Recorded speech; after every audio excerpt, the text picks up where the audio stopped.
Just waiting for a few more people to join us here for this meeting today.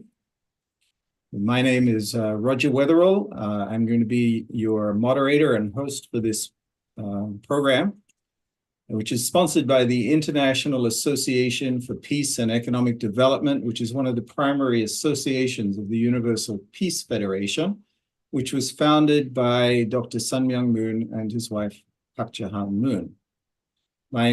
The goal of this association is really to look for ways that we can create a world of mutual prosperity, interdependence, and universally shared values. So a world where we can live in a way that everybody has enough, and we can satisfy our basic needs and wants, and we can also work with other people in order to support them and to help create a better, more peaceful world for everybody who lives in it.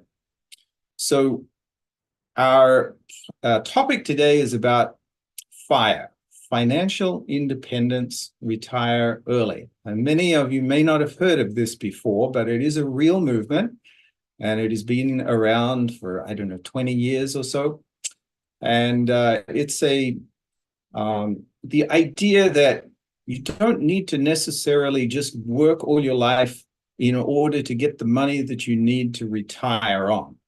That there are ways to do this earlier in life so that you can devote your life to more meaningful causes or a better way of life. So it takes aim at the conventional retirement age in the industry that has grown up around, retirement, and encourages people to plan for that retirement after you get to 65 or 67 years of age, and then living out your senior years together. Instead, it kind of turns it on its head and says, well, maybe you can, make the money that you need early in life, and then you can, retire early and spend the rest of your life engaged in more meaningful pursuits. So the way that you do this is by living frugally and dedicating a majority of your income to savings in the beginning.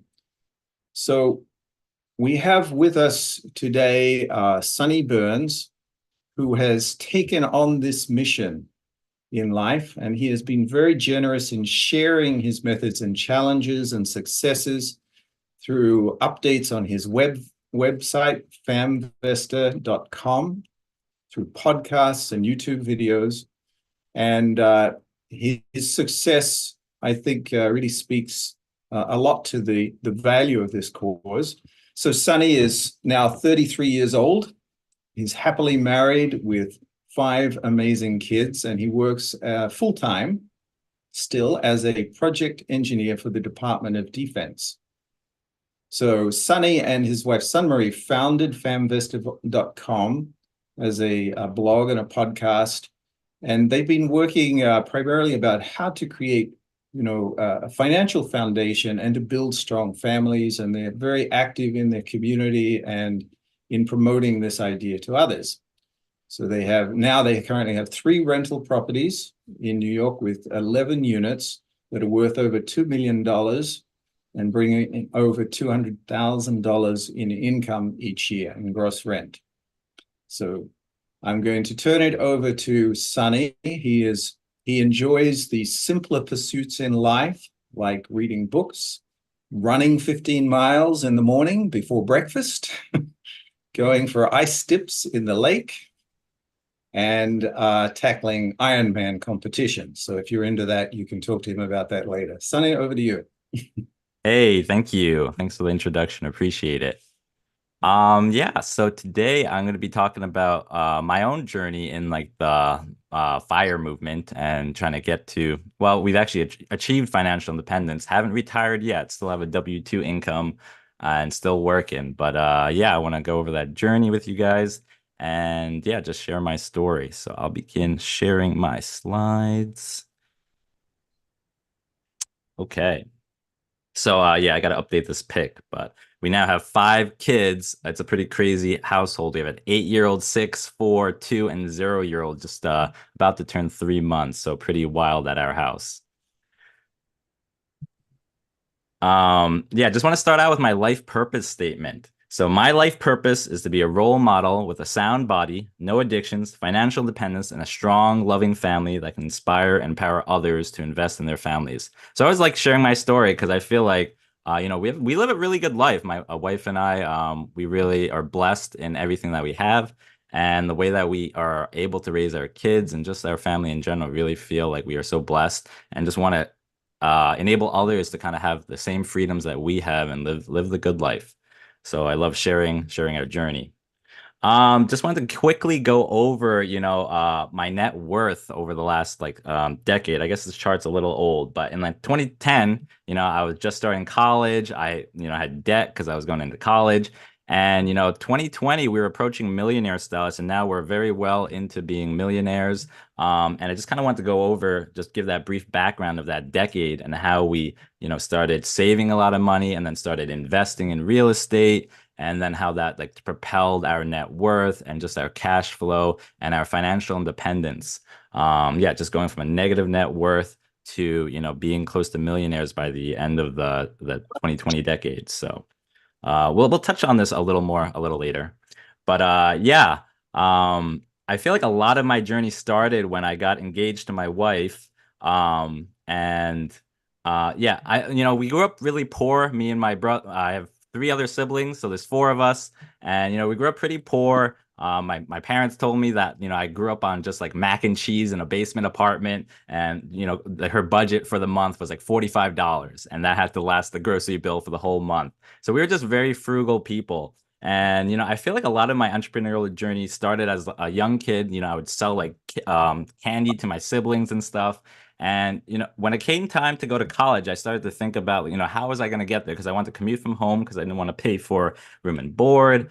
And so I bought a motorcycle also because I wanted to commute, and I didn't want to pay for car insurance, which cost like $2,000. Instead, I got a motorcycle because motorcycle insurance was only $300 a year, something that I could afford. And I worked at Taco Bell for 6 months. Sorry, I bought the motorcycle and then I worked at Taco Bell for 6 months because I had the idea that I bought this motorcycle and I bought it for around $2,000, but I knew I was just on Craigslist the whole time, and I knew that it was such a good deal. Like I could sell this same motorcycle the next day for like $3,000 and easily make 50% profit the next day. So I was like, hey, I could do this with cars. I could buy and sell cars, and that's how I can pay for my college tuition. Because I was all about trying to keep my debt down. I didn't want to accumulate all this college debt. So that's what I did. I worked at Taco Bell for 6 months, gained all this capital, and then started buying and selling cars. The day I quit my Taco Bell job, I turned in my notice. I bought a 1999 Mitsubishi Mirage, bought it for 1450. Sorry, 1390, and sold it for 2850. So doubled my profit, and it took me like 12 days to sell it. And I did that for 19 cars over and over again. And so, just growing up poor, I wanted the financial security of, not having all this debt. My parents filed for bankruptcy twice. They finally, once I was in college, bought their first house, but we were always renters getting kicked out. And I just wanted that financial security. So a lot of my journey was about creating that financial security. And then, there were new dreams once I married my wife, and her dreams got muddled into my dreams and became our dreams. And I can share some of that too. And then the whole thing about fire there. So yeah, we got engaged and blessed my wife, when I was 20 years old.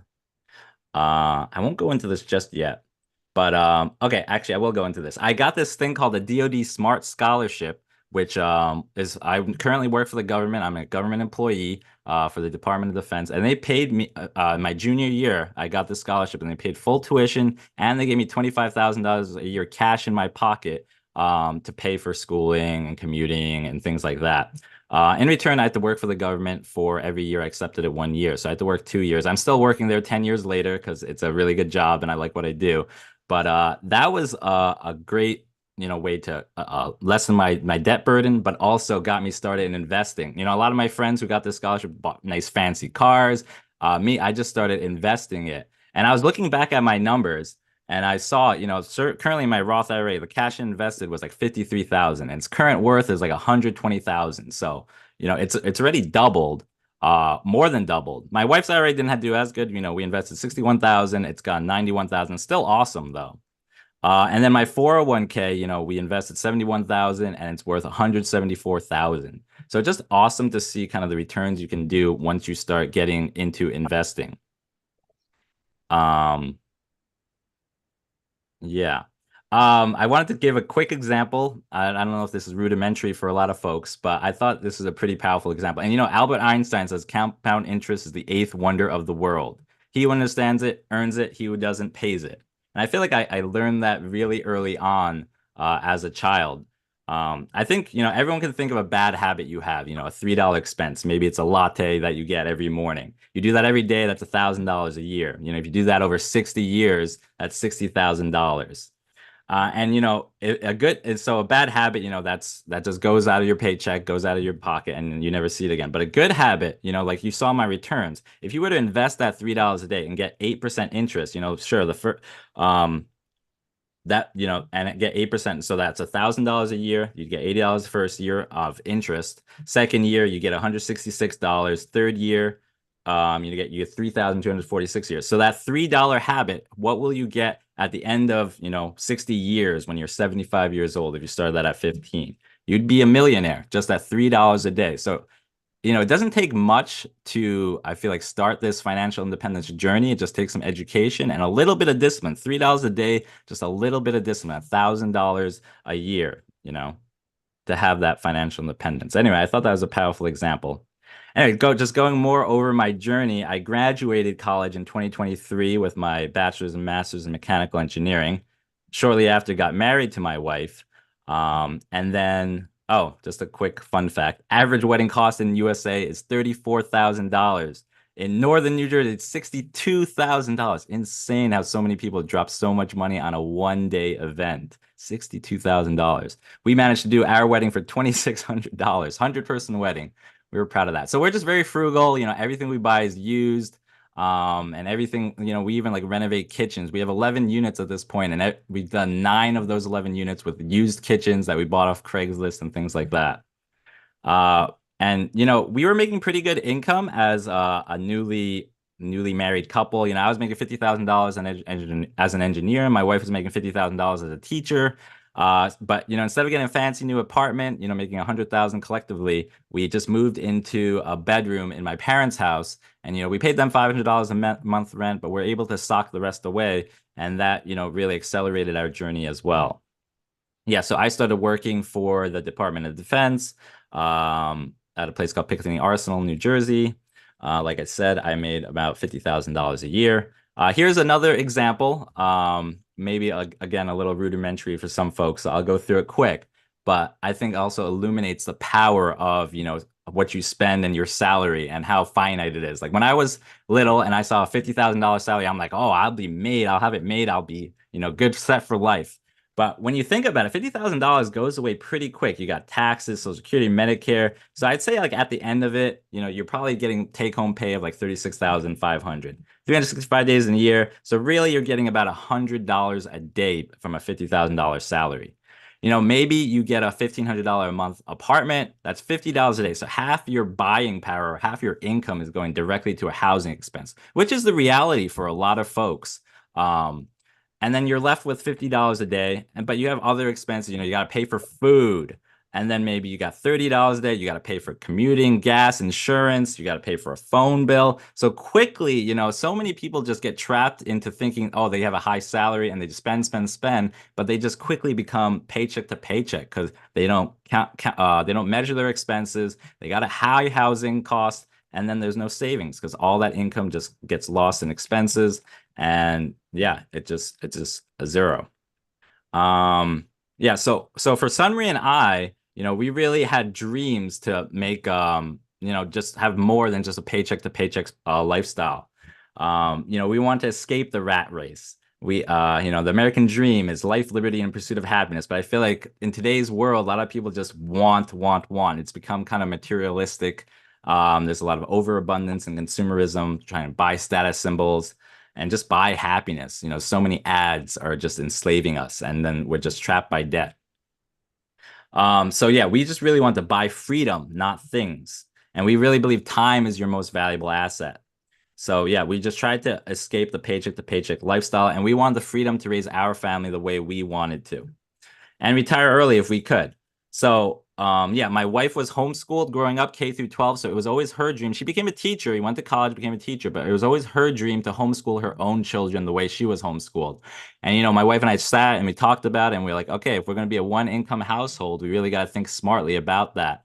And so that's why we focused on real estate because we knew, if we focused on getting rental properties, we'll have rental income coming in, and that could replace her eventual her teaching salary. And that's what we ended up targeting. And I'll go through the steps of how we achieved that.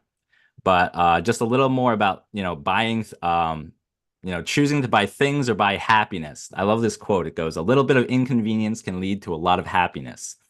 And so many people, they look at Teslas or they look at like the latest iPhones and they're like they want that, that we've been marketed to. They're good products, they're awesome, but that costs a lot of money. And it's not just big ticket items, but yeah, if you were to upgrade to the latest iPhone since their inception, you would have spent $12,000 just on your cell phone. Average New Yorker, they spend 8,000 a year going out to eat. That $3 a day, that purchase, $1,000 a year. Average men's haircut, $34. So I was talking to my coworker, and he gets a haircut every 2 weeks. Me, I have never, ever paid for a haircut. I've never paid for a cup of coffee. That's how cheap I am.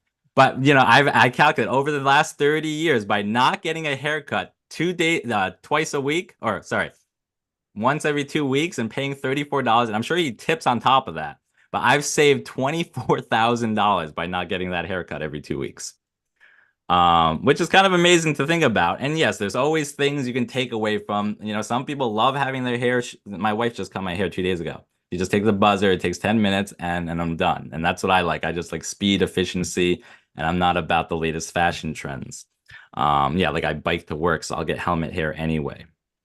Okay, buying our freedom. How did we do it? How did we get started? We were able to save $75,000 in 2 years. So I just want to go over how we did this. So again, we lived at home. We paid my parents $500 a month. We packed our own lunches to work. I'm gonna have a lot of kids' photos in this. Packing lunches, that's a huge saving, especially this day and age. I feel like you can't get lunch for under $10 anymore. We lived off a cash budget. So that means going to the ATM at the first of every month and pulling out $450 for her to spend, $450 for me to spend. And that's all we would spend is cash out of our pocket for everything, gasoline, groceries, everything. We cut our own hair at home. We rarely ever went out to eat. And we bought everything used off eBay, Craigslist, Facebook Marketplace, garage sales. Even Amazon nowadays has like a used section at the bottom right. And, we always just go for that. But you like so many people we know, like they buy a brand new house and then they buy like a couch for like $2,000. And I'm like, and they have kids, and I'm like, those kids are just gonna be pouring grape juice all over that couch, and you spent $2,000 on that thing. And then we bought like a 3-piece couch set for like $100, and it's like Ashley Furniture, but we got it for like $100 when someone else would have paid like 8 grand for that brand new.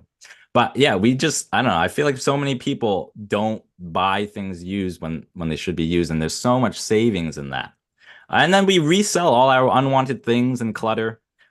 We don't pay for cable TV. We don't own a TV. We have 5 kids, and I feel like if we had a TV, they'd always be pointing at it. When we used to live in my parents' house, and we had our 8-year-old now, he was young, and he would always point at the TV and wanted to watch the TV, and so we just got rid of the TV.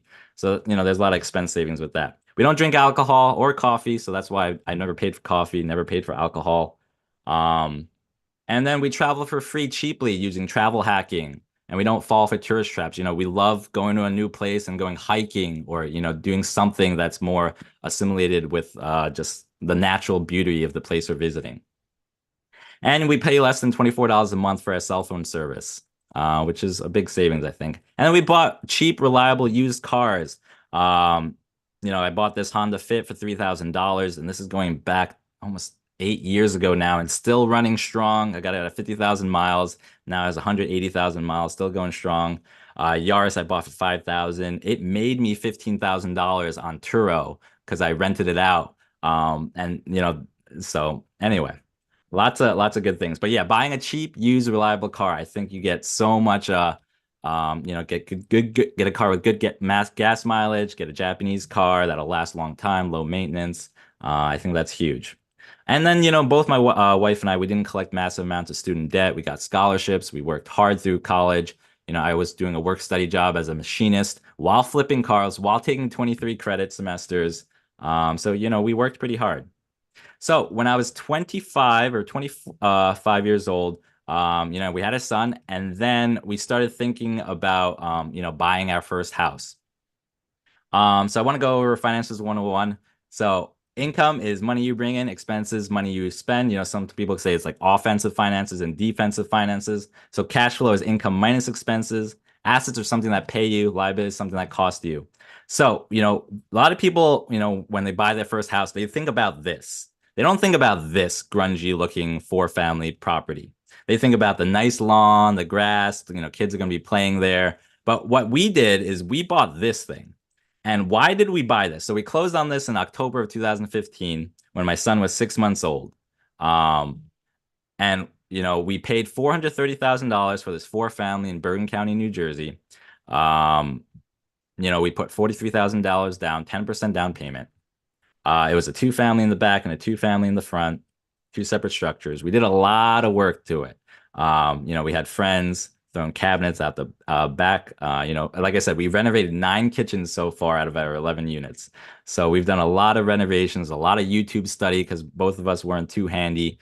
We called in friends who were handy. But why did we do that? Why did we buy this four family property when we could have bought a beautiful single family house?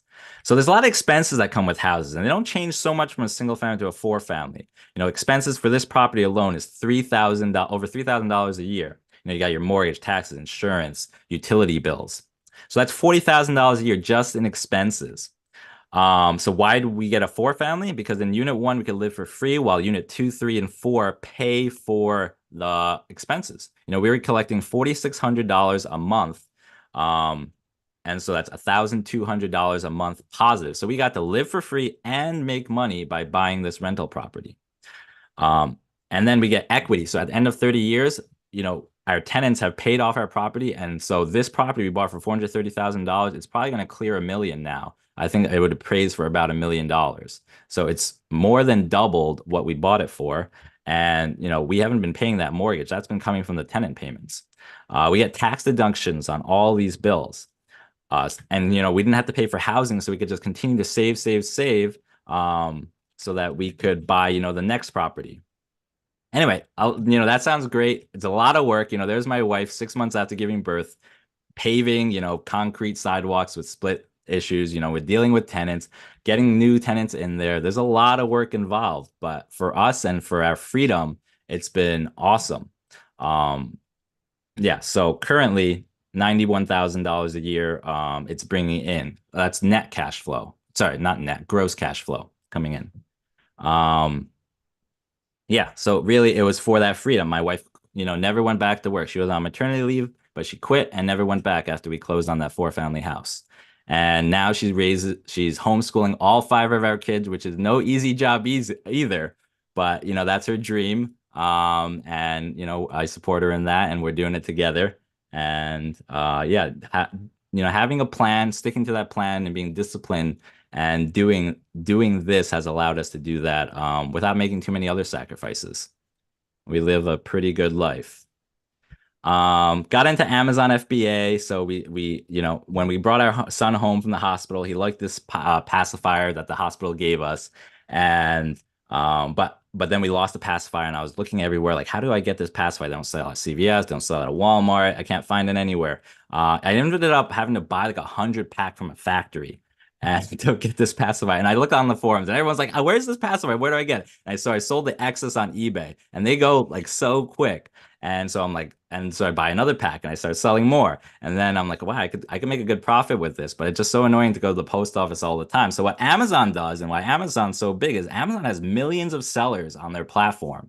So it says like Prime, but really it was being sold by me. But I would ship those 100 pacifiers to Amazon's warehouse, and whenever someone clicked Prime purchase, they would ship it for me. So I no longer had to go on, from the eBay route of selling. I no longer had to go to the post office and mail out all these individual orders. They would fulfill it for me and distribute it for me.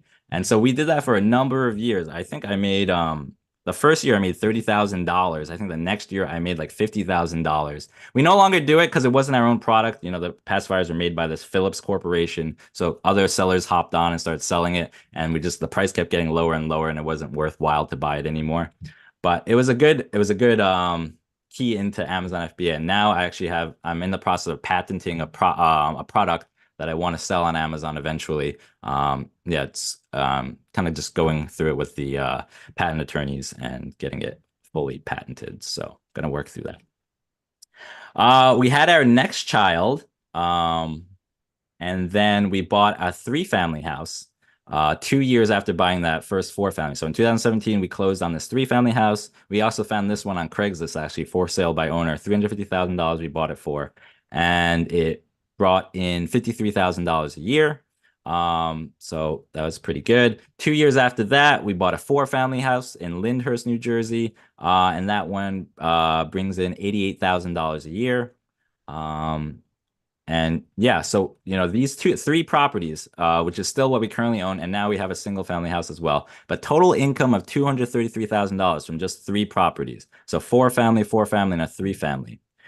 Taxes are all about like $12,000 a year. You got your mortgage, about $25,000 a year for each. And then insurance costs, utility costs, maintenance costs. So total operating costs of about $131,000 a year. So our net profit for these 3 properties is about $100,000 a year. And that's pretty much key to where we're getting our financial independence, is the income coming from these properties are paying for our living expenses. So like my W-2 job, which I still work, is kind of all gravy because all our expenses are being met by the cash flow from the rental properties.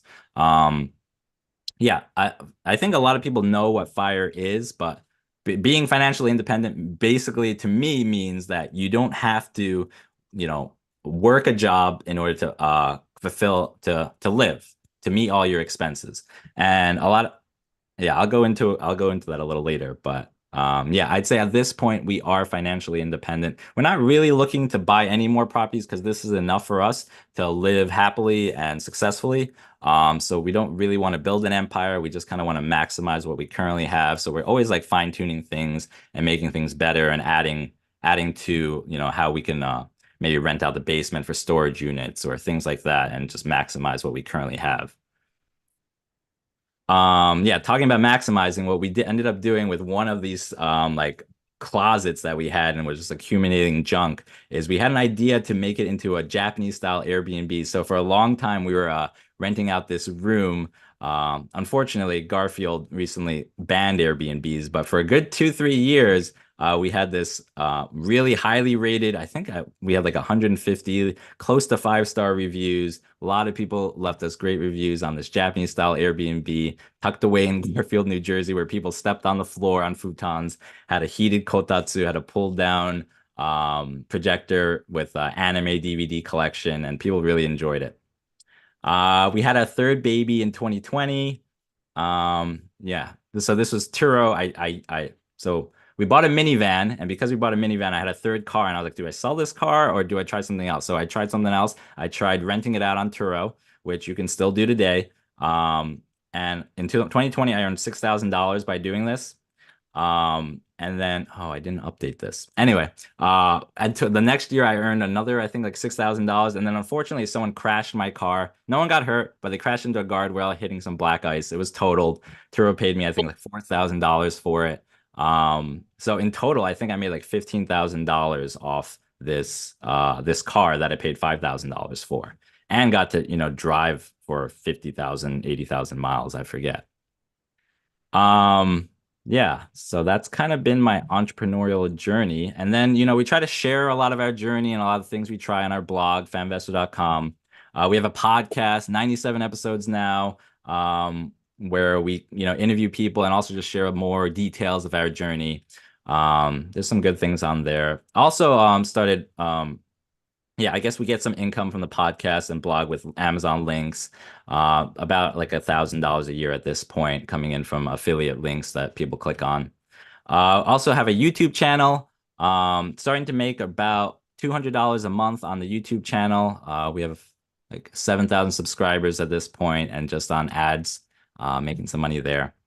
Yeah, and in 2020, we closed on our single family house, so after 5 years of investing, going from multifamily to multifamily, we now had 4 kids, sorry, 3 kids. And it was just time, kids were getting older to we didn't have a blade of grass at our property. So it was just finally time to kind of enjoy some of the fruits of our efforts. And so we bought a single family house, has an awesome backyard, has a pool on the side. Um, but we also bought a fixer-upper. The backyard was a mess. You couldn't even notice that there was a lake in the back there. So we completely, got rid of all this renovation junk that the old owner had put back there. Took like a whole dumpster to get rid of it. Got rid of all these stumps that were laying around. Pulled in all this compost and dirt and leveled it out. And now, we have a beautiful backyard oasis, and you could actually see the lake, and we enjoy it with kayaks. And yeah. Got sailboats, smallest sailboat you can buy, but yeah, we have a pretty good life, and that's kind of what I wanted to share. Yeah, but if you want to learn more about a story, we have a blog, we have a podcast, and I'm here for a bit more to answer questions and things like that. So I hope you enjoyed that, and yeah, that's our story. Great. Thank you so much. That was a lot to get through in a very short amount of time. Yeah, I think I dumped some people with a fire hose there. Yeah, thank you very much for sharing that. I have a few questions for you, but if anybody else would like to ask questions, please put them into the chat, and we'll try and get to them. We have about 30 minutes left here, so we have plenty of time. And if we run out of questions, we can finish early as well. But first up, how did you first get interested in FIRE, or that concept of retiring early, or financial independence?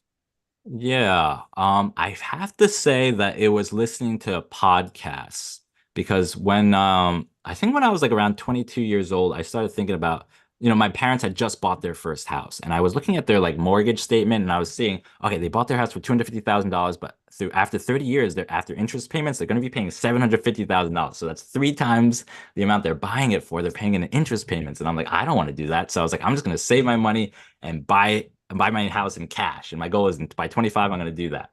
And then I was listening to podcasts on like how to buy a house, and I came across real estate investing. And so this podcast about real estate investing, I'm like, oh, this is actually a better idea, where I get, this cash flow from rental properties, and that will pay for my housing. So I'll live for free. So I won't be having to make that. And listening to that podcast about real estate investing just led me into this world about financial independence. And yeah, so it came from podcasts. Good. I have a question too from Ray McCready about your phone bill. How do you get $24 a month? And I want to know this one too. Sorry, we're grandfathered in. I don't think they do it anymore, but we have 10 people on our T-Mobile phone plan. And because it's actually less than 24 now. I think it's 22. It's like just between $22 and $23 now. All right. I know there are some plans out there too, so Yeah. you should look into them. Alternatives to the standard model. If you just pay on a monthly, you can get some good deals. So the FIRE model, I was doing a little research, and I see the different versions of FIRE. There's lean FIRE, there's fat FIRE, there's barista FIRE. Do you know a little bit about these? Can you explain what the differences are? I don't know what barista fire is, but lean fire, I think, is like you're just making your expenses. Like, let's say you need $50,000 a year to live. You're just bringing in, $50,000. So you're not So it's kind really of really focusing on the frugal part. So you just right. really control your expenses. Okay. And then like fat fire is like, oh yeah, I really only need $100,000 to live, but we're going to be bringing $200,000 in investment income in. So we're going to be able to, like exceed our current lifestyle. We're going to be able to start traveling and spend all this money and this and that. So, Okay. yeah. So, the goal here is to kind of make enough money that you can live on, so that you don't need a job. But you've still got a job. Why do you still have a job? So I would say we're kind of close to that lean fire number. So we're financially independent, but it's kind of lean. Like I'd say, I think my last calculation was like 108% we meet our expenses. So we're like making 8% more than our true expenses. So I want to be more to like a mid fire, like 125% rate. So like a pretty safe buffer. Because once I retire, I think we will be traveling a lot more. And even though we travel pretty cheaply, you still spend a lot. And we don't want to be, constantly going to like Wendy's or McDonald's. We want to be enjoying ourselves. Sure, sure. So I guess that's a big question for people is how much do you have to sacrifice in order to do this? Because it seems like it's not for everybody. So most people want to have money so that they can spend it on things that they enjoy, right?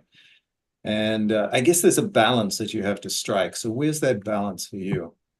Yeah, that's a good question. My wife and I, we both love being cheap. She's always on Facebook Marketplace finding used things. And we love getting good deals. Like, we went to Japan for $60, both of us, using points, airline points. And we just love making things like that work. We love going hiking. We love going biking, and those things don't cost a lot of money. Some people do need to spend money to enjoy it. We're not those people. We love going camping. So, I'm doing a half Ironman in July, and my friend bought a $230 night hotel room to recover after the half Ironman because it's like 4 hours away. I found a campsite for $20, so I'll just be tenting for $20. And I'm happy to do that. I'm happy to enjoy nature and save $200.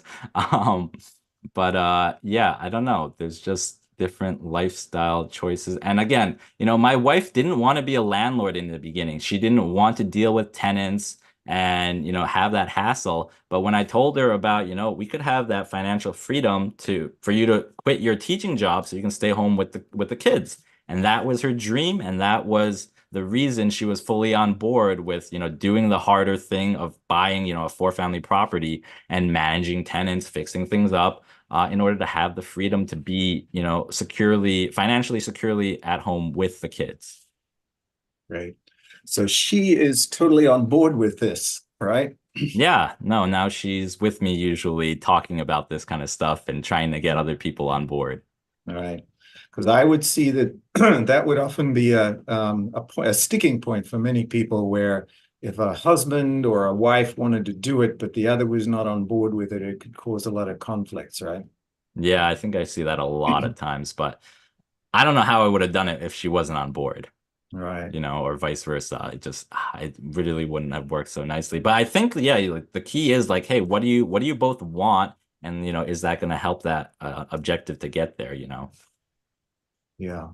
So did you ever kind of get discouraged along the way and feel like this is too much work, this is too much sacrifice or whatever?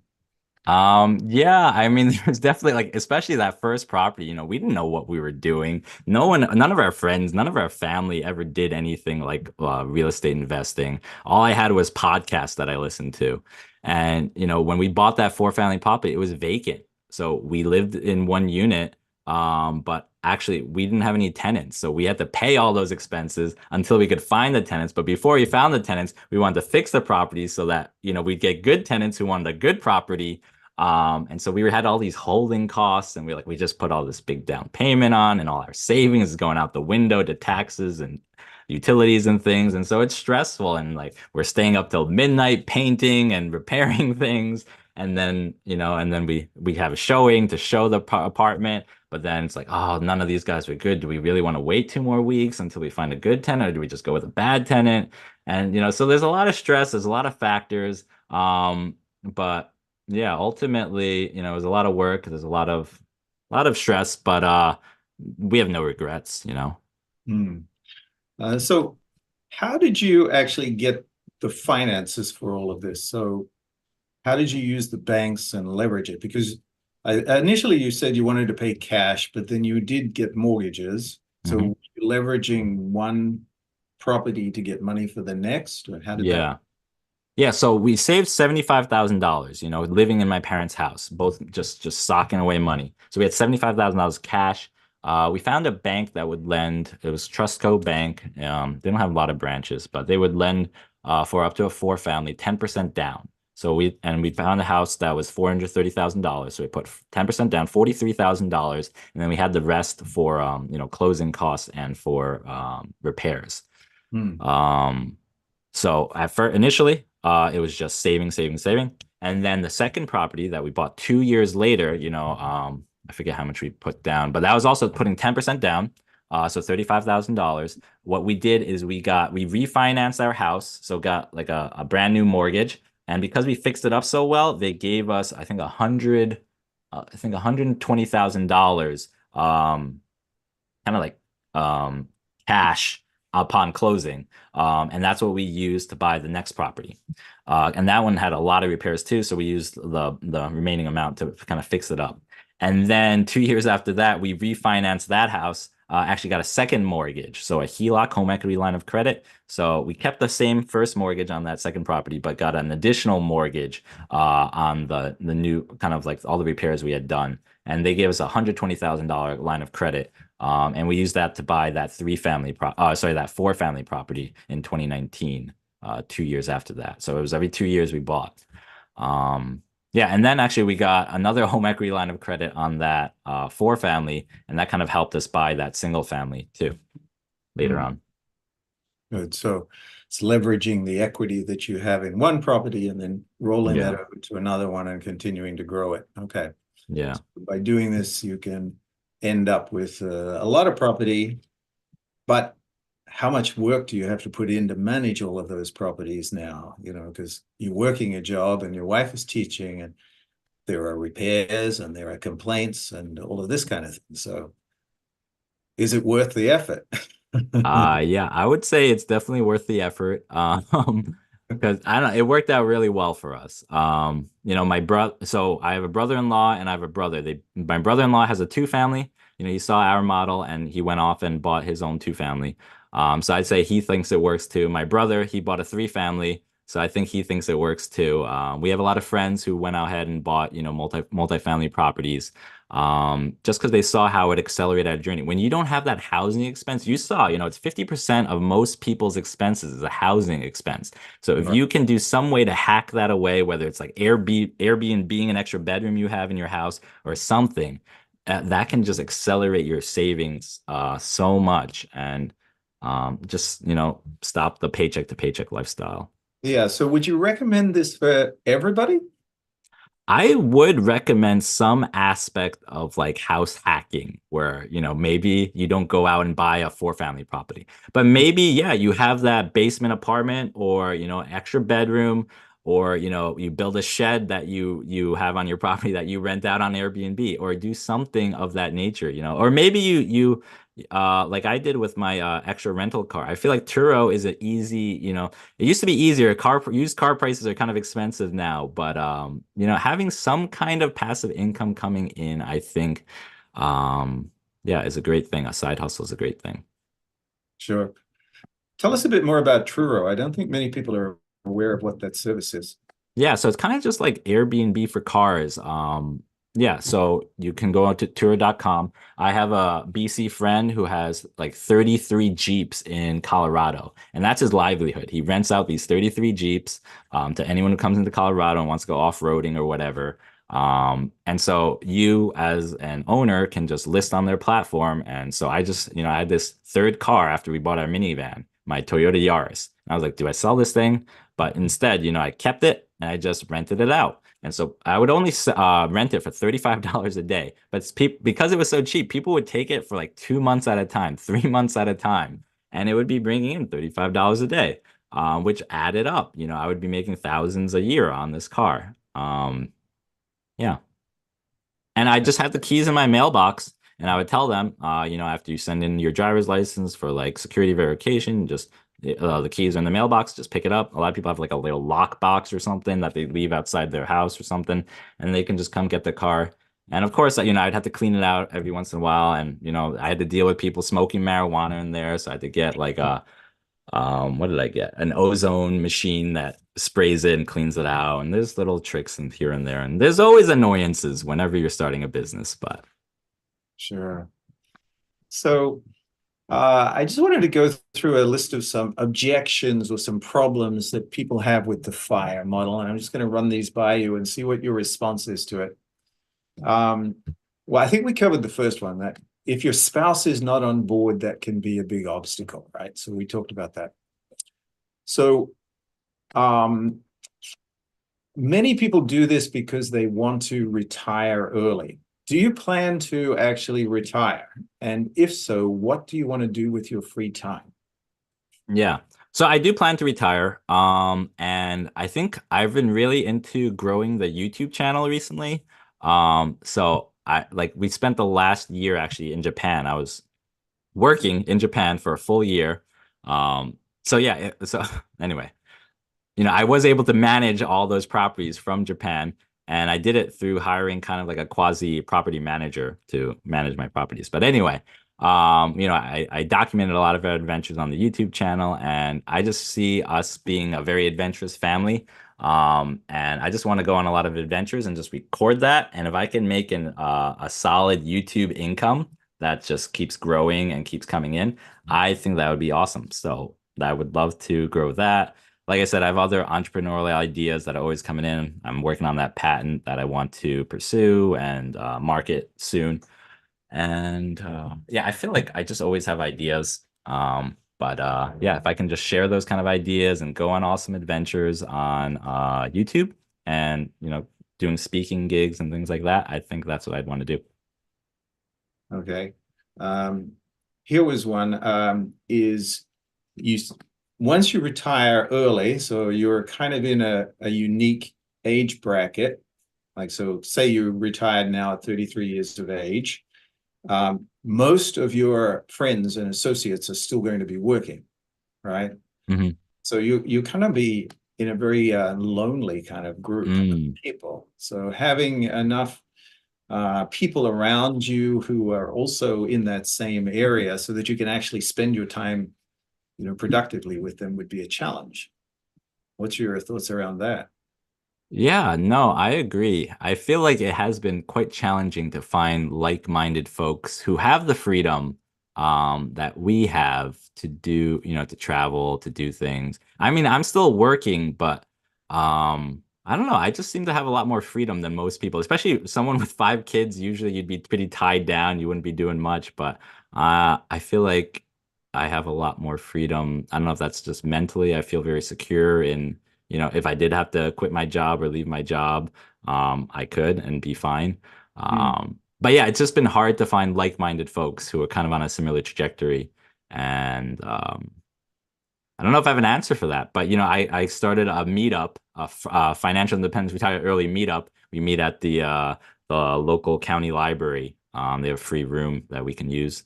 We've had 2 of them so far this year, and yeah, I'm hoping to meet more like-minded people. We had a family actually who paid off their house. They're in their young 30s.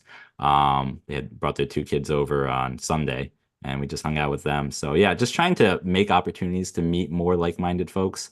And I see that I could do that, once I retire to kind of connect with a network and connect with a community of like-minded folks. So one kind of part of that is uh, you've been very public about sharing your journey and how you've been able to make money and grow your business and everything.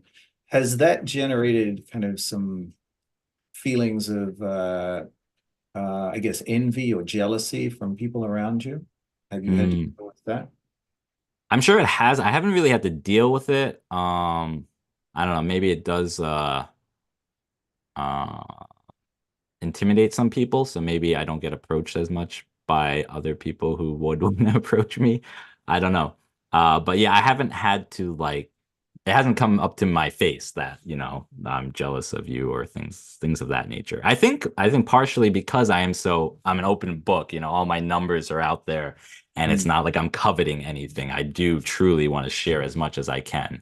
So I'm sure there's jealousy out there for sure, but I don't think people necessarily, I Nobody don't said it to your face yet, have they? no one said it to my face, and I hope my openness and willingness to share is helpful to everyone. I think it probably disarms a lot of that feeling because I think the other thing is people don't understand that even though you may have a high net worth and you have a lot of income, you have a lot of expenses and you're planning for the long term, for the future as well, right? Right. So they may be expecting you to be living a more affluent kind of lifestyle than you actually are, right? Yeah.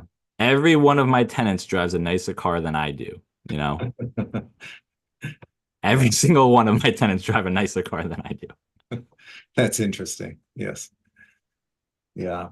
Um, Another, I guess, criticism I've heard is that many people who, or some people who have achieved this kind of goal of retiring early, they built some kind of a financial foundation, they tend to kind of lose purpose and direction in their life after they retire.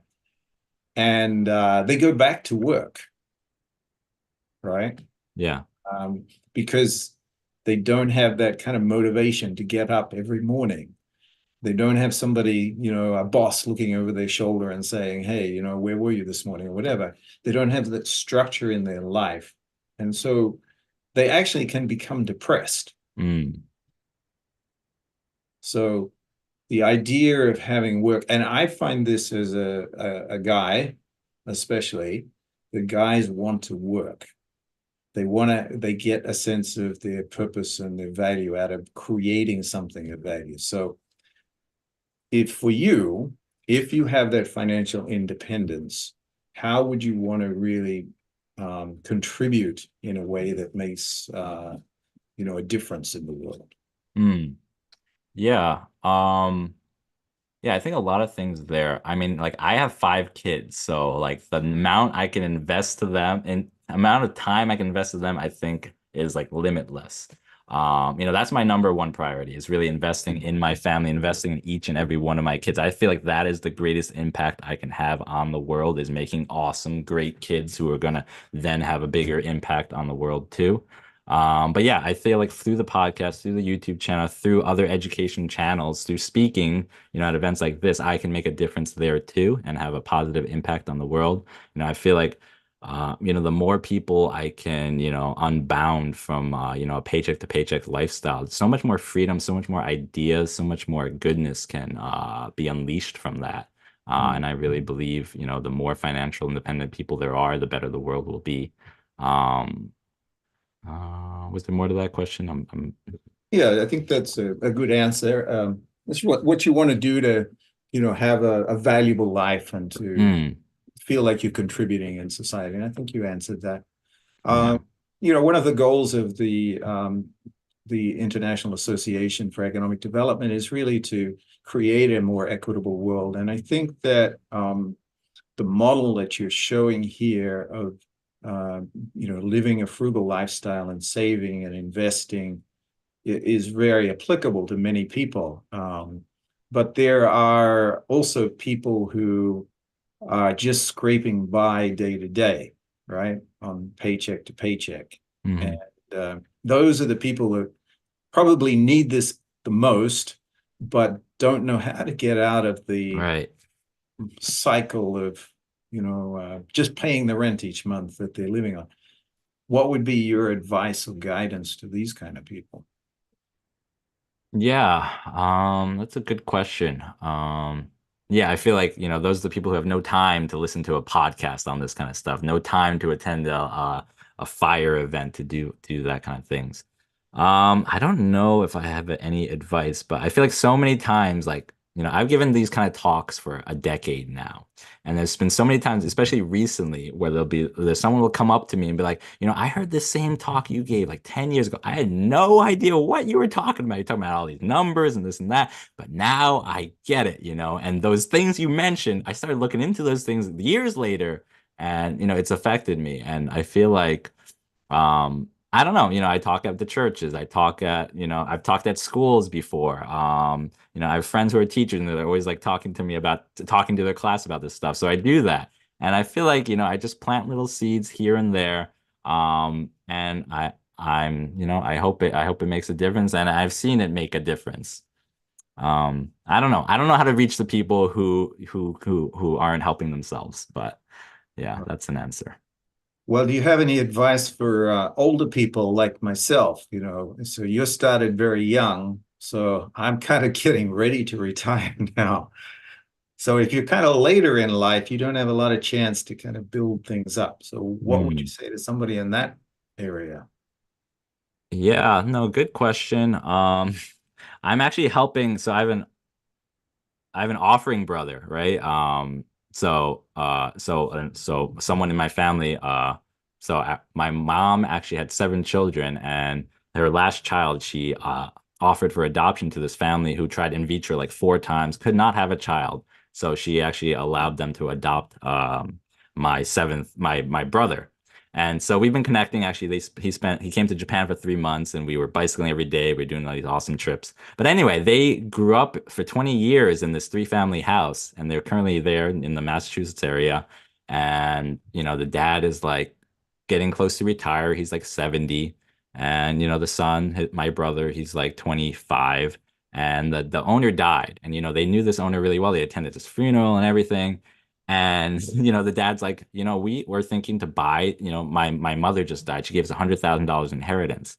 And we're thinking to buy this three-family house to kind of because they're also like paycheck to paycheck lifestyle. Luckily, they had this inheritance and they're like have an opportunity to buy this three-family house, and they're good friends. They grew up with the kids, and they're willing to sell them this house. Or so it seems. Anyway, it's still very much in flux. But yeah, he's like at 70 years old. Will a bank even give me a loan for 30 years? I'll be 100 years old by the time this is paid off. But they're like, yeah, no, there'll be no issues with that. We can give you a mortgage, I guess ageism and things like that. So at 70 years old, he's about to start this real estate investing journey. Hmm. Hopefully, I'm trying to help him through it, and they're taking action steps to do it.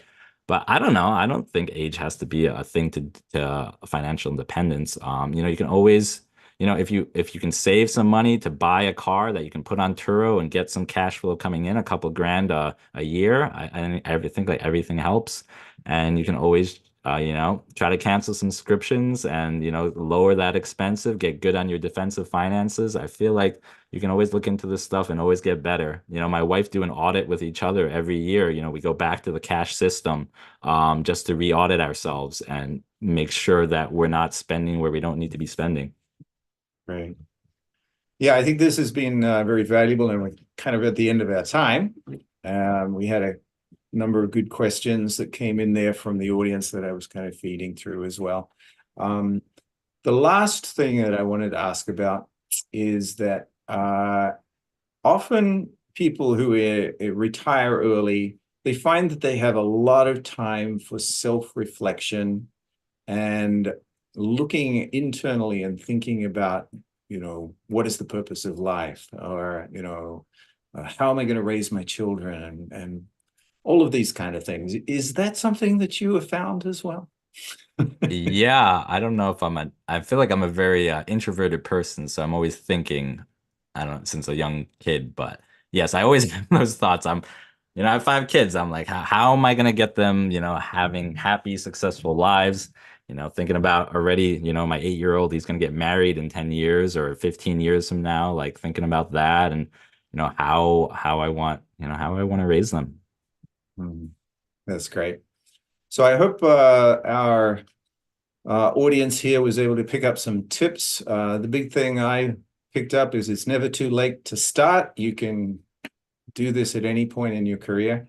Just want to really thank you, Sonny, for being so forthright and honest about, the challenges and the successes and everything that you've gone through. So we'll wrap it up here today. Thank you very much, everybody. Thanks, everyone. Glad to be here. All right. Bye all.